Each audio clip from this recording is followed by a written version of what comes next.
Hi there. I don't know if you know, but the zoo's reptile house is the oldest building at any zoo in America. It's had animals on public display ever since 1875. But for the first 100 years, it wasn't a reptile house, it was a primate building. There were some cages on the side, there were monkeys, lesser apes, and even great apes. In fact, one of the zoo's most famous residents, Susie the gorilla, lived her life in this exhibit. Put the fork over here in my hand and lay it down. Now, if you'll notice, ladies and gentlemen, I didn't wait until she was finished eating.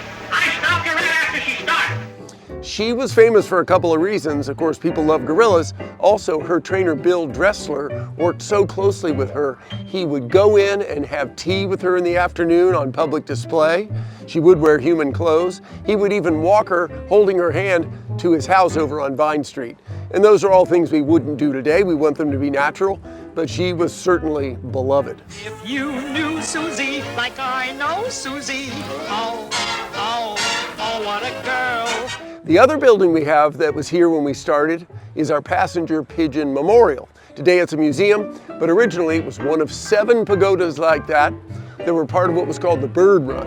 It had a wide variety of exotic birds from around the world. But most famously, this pagoda right here was home to the last passenger pigeon ever, Martha the passenger pigeon. And up until Fiona the hippo, Martha was the most famous animal ever at the Cincinnati Zoo.